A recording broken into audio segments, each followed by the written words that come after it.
Get ready with me while I talk about The Night of the Moth, because all I ever do on Book Talk is make fun videos about The Night of the Moth, but I've never really gone into the summary and the plot line and the characters and the writing and all that stuff, so here is that video. It's going to be a two-part video, so the first part is just me doing a deep dive into the plot of the book, so I will be giving spoilers in this video, and then the second part is me going into the characters, the writing, what I liked about the book, what I didn't, what I wish I could see more, and so forth. This is your PSA that I will be giving out lots of spoilers of this book because I am going to be going into the depths of this story. I'll be telling you from what happens from chapter 1 to the final chapter, so if you don't want to get spoiled, don't watch this video. In the Kingdom of Trum, or the Stonewater Kingdom, a cathedral resides in fuck what nowhere. The cathedral is called the Aisling Cathedral, and every 10 years, 6 foundling girls are brought there to become diviners. Diviners dream up your future. They get to see if you are destined for greatness or for a lot of shitty things that are gonna happen to you. Active divining is where they drink your blood and then they are drowned in this pool, and this pool is like special water where they are then able to look into someone's future. There are 6 diviners, and each of them represent the 6 omens, and we don't know anything about them. We don't know their names, their history. Everything has been erased when they became diviners. So they spend 10 years in this cathedral just divining and honing in their skills of looking in people's prophecies and stuff. The story starts with diviner 6. We meet her where she's at the gates watching a bunch of the soldiers and this boy King Benedict, or Benji, come to get his future told or divined in this cathedral. This is where we meet one of our other main characters and our love interest, Rory, or Roderick. He is a knight. He's one of the soldiers and right-hand man for King Benedict, or Benji, and already it is put in place that he does not like the diviners. He doesn't believe in them. He doesn't believe in the omens, and he has a lot of animosity against her and her people and the gargoyles and just everything that she is. Correct me if I'm wrong, but from what I remember, Trum is, or the kingdom is, ruled by these 6 omens, these gods, these different magical, mythical objects like coin, stone, ink, chime, and a loom, I believe. The objects are what the diviners dream of when they are dreaming for someone. Very rare for the diviners to dream up more than 2 omens and their tokens in their dreams, but for Benji, she's seen all 6 of them, and she's like, this isn't good. And after she finishes dreaming for him and she's leaving, she runs into Rory, and Rory's kind of like making fun of her and being like, this is such bullshit, and she's over here being like, you're just saying my entire livelihood, what I am, is just bullshit. And that too, we see all the diviners wanting to go out and from the cathedral because their 10 years of servitude is almost up and they don't know what else is going to happen to them, so they're the fear of the unknown and they want to go out and do one last hurrah with one another. And so 6 goes and tries to blackmail Rory into escorting them out, and she blackmails him because the day earlier she had seen him, Maud, and who's a different knight, and Benji steal from the spring water, which is, you're not supposed to do that, and they're drinking it. She tells him, if you escort us, I won't tell the abbess that you stole from us. And the abbess is kind of like frightening. She's scared. At first he initially refuses, but then later on he slips a note under her door saying, meet us at this gate and then we'll take you. So they end up going to outside the walls. They slip out and they're at this bonfire event. It's like a whole thing. You just see a little bit more chemistry between Rory and 6. During the festivities, Benji gets a little bit drunk and he makes this kind of like dare for Rory where he says, you have to stand there and you can't move, whether it's your facial expression or just in general, and the diviners each have to try and move you, and if they do move you, then you have to have your life read by the diviners, because again, he doesn't believe in them, and Rory has a lot of animosity towards the dreamers and Aisling Cathedral. Being cocky and all is like, no problem. So 2 diviners have already gone and they aren't able to move, and then 6 moves up and she has to stand back and she lays him flat on his ass. She picks him up and slams him down, and I said, girl, you know, that man was into that. He ends up losing, and so they go back to the cathedral where this gargoyle, whose name is Bartholomew, helps 6 to read Rory's future. And so she ends up dreaming a moth, right? And no one has ever dreamt of the moth, so this is new. I think I mentioned before that there were 6 gods, but there were only ever 5 that these diviners ever dream of. Correct me if I'm wrong. The next day, after she reads Rory his dreams and sees his future, they end up leaving, Rory, the king, and the knights, which leave her feeling uneasy and being like, something wrong is going to happen. I also forgot to mention and introduce another character named the gargoyle, whose name is Bartholomew. He is so funny. He is seen as a comic relief, but there are moments where he'll have these really wise phrases that he just throws out, and then he just goes back to being this very sad kind of character that's always like Eeyore, essentially. He's so cute. I love him. I would die for Bartholomew. Remember how I talked about that one uneasy feeling that she kept having? It was that following morning 4 is gone and no one knows what happens. And so she ends up going to look for her and nobody knows what happens. So then one by one, at every night, the other diviners go missing until it's just her. At one point she goes to the abbesses and is like, dude, all the diviners are missing, and the abbess is like, don't worry about it, it's fine, they'll be back. And then she ends up being locked up in this cabin with the other gargoyles and Bartholomew to keep an eye on them and being like, you'll be safe here. Like I said, it's just her now because all the diviners are gone. At one point she does end up sneaking out of the cathedral to go find the knights and the king to ask for help, but when she gets to the fortress that they're supposedly at, they're like, he's not here, he's not gonna help you. So she returns back to the cathedral all alone and being like, fuck, I don't know what to do now. Night locked in her room, she's freaking out and trying to stay awake because she does not want to be taken by whoever is taking all the other diviners. Something sneaks into her room and it turns out it's Rory, and he's like, hey yo, I heard that you had visited the fortress but we weren't there, I'm here to help you. Remember how I said that that cottage that she's locked in is guarded by all these other gargoyles? So Rory and her have to fight through all these gargoyles to be able to get out, and among one of the gargoyles that comes is Bartholomew, and he ends up helping them escape. And in order to get through the walls or to get on the other side without dying, Rory produces this coin that lets them materialize into the wall and get to the other side. And in the back of her mind she's like, that's suspicious, that's weird, that coin reminds me of one of the omen tokens, but I'm not gonna say anything about it because so much is happening. So they end up, Rory and Six and the gargoyle Bartholomew end up going to meet up with the king and the other knight. End up explaining to Benji, the king, what happened to the diviners, and she's out there to ask for help, and he takes pity on her and he's like, come along with our quest, we're gonna help you find all these diviners, your fellow sisters that are missing. We end up meeting Maud. I think I mentioned earlier that we had met her, and I think I was wrong. I think this is the first time we end up meeting Maud, who is considered like almost like a maternal figure to Rory, but is very close to Benji and Rory.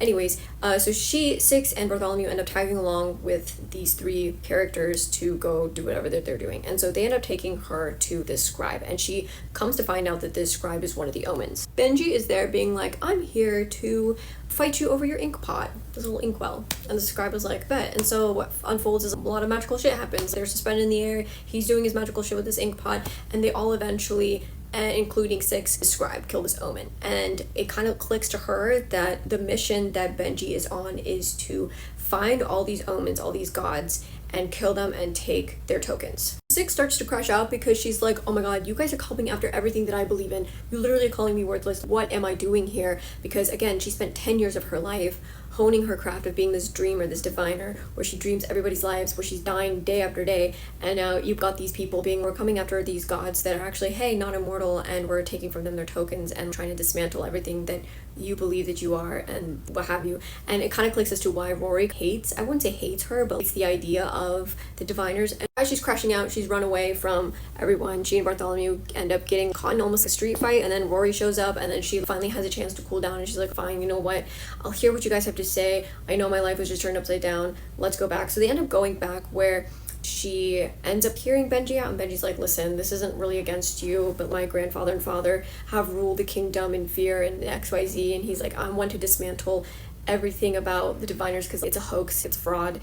I don't believe in it, and I don't want my people to believe in it when I take over the throne. So she agrees to go with them only if she can continue to look for her diviner. She said, honestly, I don't really give a fuck about these omens and these gods, I just want to find out what happened to my friends. So they're like, fine. So along the way, they end up getting ambushed by a bunch of sprites, and she ends up saving Benji with her chisel and a nail or something, and that's when all Benji and Maud and Rory, she needs to get knighted. This girl kicked ass. She saved the king. So Benji then offers her a job of being a knight, and so she ends up being like, oh, I guess I'll become a knight, but I'm still looking for my diviners. And then we get the scene where she is getting fitted for armor with Rory. Wax is involved. Let me just talk to you guys about Rory for a second. He is described as someone with a darker skin tone, and he's got 3 gold earrings. He has a slutty little waist, dark, messy hair, and I love me a dark, messy hair. Did I mention he wears eyeliner? His banter, fire. His sarcasm, fire. That's the kind of man I love. I love a sarcastic, smart-mouthed man that allows me to give back what he serves, right? He is like, I know this man is in love with Six, but he's trying to fight everything in him not to be in love with her, because again, she is everything that he despises. And I'm like, oh, the yearning, the yearning. Men, just read The Night and the Moth. Take some notes on how to pine for a woman, how to yearn for a woman, how to be like, but I love you. No, but I can't be with you. Rory. They end up finding the next omen, and he lives in this dark, dank cave, and they're like, we're here to take your token, and we're here to kill you, and he's like, hi, you guys are cute. And so he ends up being like, you guys can try and fight me, but I get to choose who fights me, and whoever fights me, beats me, and wins and kills me can take my token, right? And so everyone thinks it's going to be Rory that's gonna fight, but again, he's like, no, I get to choose. And the omen chooses 6, and she's like, oh shit, I've got 3 days to figure out how to defeat this omen. Because mind you, she's not a knight. Also, she doesn't know how to swim because this guy lives in a creepy fucking cave surrounded by water. So the next 3 days, you just have Rory teaching her as much as he can. Literally all of us in high school just cramming in 6 months worth of information in 2 hours because we're all procrastinators. But procrastinator by choice over here, she didn't have a choice. Anyways, 3 days follows where Rory is teaching her how to fight, and he's like freaking out. He's in love with her at this point. He's trying not to get close with her. Maud has already kind of come to the conclusion. She's like, yeah, you're gonna die, so nice knowing you. And then she's like freaking out. There is a scene where the night before she has to fight, Rory takes her to these hot springs and they're having a cutesy moment. They're like, again, I can't be with you. And he's saying great ass lines. And I'm like, why bother wasting your fucking breath if you think you can't be with her? It's the following morning, and the gang shows up to the cavern to fight this omen.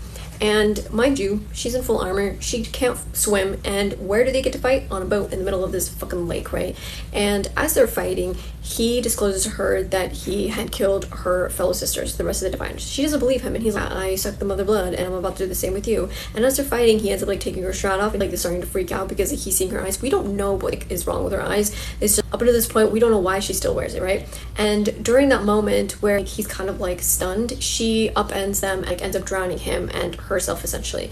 Rory then ends jumping in after her to save her, and then for a couple days she's just going back and forth between this dreamless sleep and nightmare sleep, and she doesn't know whether she's divining or she's actually dreaming. Cut to, as she's being healed, she ends up wandering the castle where she finds one of Benji's grandfather's journals and finds out that Benji hasn't been honest and upfront with them at this point, that he's been hiding a lot, and she storms out in anger. And then Rory comes and finds her, and he's like, girl, you're still injured. And as they're having a moment, Gargoyle Bartholomew shows up, and he's like, you guys should just kiss. You guys should just tell each other you love each other. And they're both trying, again, they're fighting their feelings for one another, and they're like, no, I don't love her, no, I don't love him, blah, blah, blah.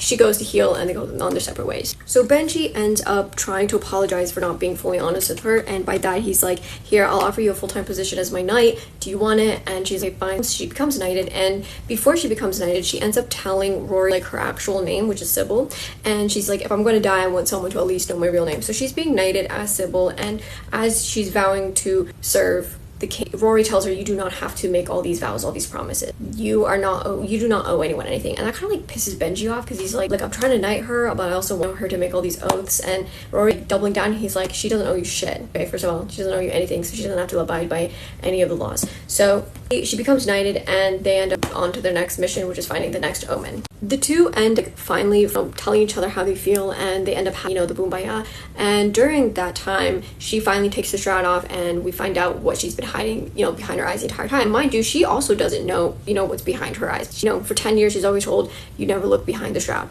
And so she finds that when she took the shroud off, that her eyes are now stone, and freaking out. But Rory's like, girl, you're still fine as fuck. You're beautiful.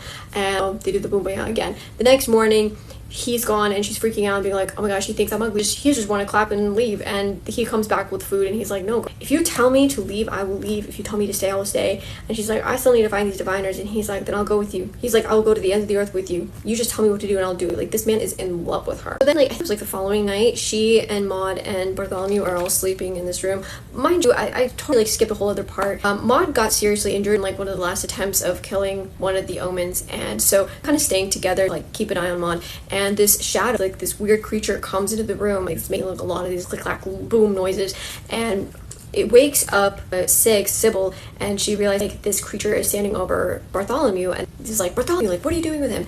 And this creature attacking her and fleeing, and they find out that they think that this creature is the one of the the fifth omen that they've been looking for this entire time.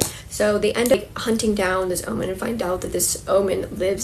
Anyways, as they're in the cave, she ends up finding these moths. She follows the moths, and where she follows is this open part of the cave where she sees the final, or one of the last omens, and on a slab is one of her friends, one of the diviners. We end up finding out that the omen is the Stoneweaver, was the second to last omens that they've been looking for. And her story is so heartbreaking. She actually turned out to be one of the original diviners, and when you look at her, she's a gargoyle. And she's Back in the day, the abbess promised us this life. You know, we were getting riches, we were doing all these things. It was slowly, you know, coming to terms with the fact that even though she gave us these tokens and these powers, she kept taking from us and like promising, like giving us empty promises. And I was like, I didn't want that life anymore. I just wanted to die peacefully. But the abbess like double-crossed her and stopped giving her, like stopped drowning her or giving her like the spring well, the water, and that was causing her to turn into a gargoyle. Mind you, the stone weaver was like, I'm gonna tell you where the last and final token and the last omen is if you kill me. And so Sybil, okay, fine, I'll do that. And she's like, it's the cathedral. And you know who exactly the diviner is. And so Sybil ends up killing her, and then she realizes that Bartholomew was the original diviner and the last diviner. I'm gonna do my best to try to remember the ending. They end up going back to the cathedral and they end up fighting the abbess, and we find out that the abbess was the maker of all these diviners, these omens, and their tokens, and how she created them was from this spring well, this well that gave them all these powers. And so they're like, not only do we have to defeat the abbess, but we also have to destroy the well. As Sybil is fighting the abbess, she finds out that she's pure limestone. She's no longer human or what have you. And so she does end up killing the abbess. They do end up destroying the cathedral and the spring well. And this is where the plot twist came that I was like, what the fuck? It wasn't that Bartholomew was the first diviner. No, that was not the plot twist that had my jaw on the floor. This was the plot twist that Loki saw coming, but I was like, no, there's no way. Here's the kicker. So as they're all waiting for Benji's army to approach, after they did this grand fight with all the other gargoyles and the abbess, Benji turns around and stabs Rory. And then he breaks off one of Bartholomew's wings. And then they're all like, Benji, what the fuck, dude? And then he is blackmailing Sybil into marrying him. He's like, I'm gonna kill your precious gargoyle and your precious man here if you don't marry me. And so she's like, fine, if I marry you, they all get to walk away. And she's like, but why do you need me? And he's like, just because I no longer believe in the omens and the gods. You're here, and other people are going to, and with you by my side, it's going to not only strengthen my throne, but now I'm one of the most powerful kings because he has all the tokens now and he's destroyed all the omens. So, and that is how the first book ends. And I'm like, what the fuck is happening? So now we have to wait maybe a year or so, probably 2 years, before the sequel to this book shows up. And that, my friends, is the very long-winded version of The Night of the Moth. Stay tuned for part 2 where I go into detail about the writing, the characters, and so forth. But yeah,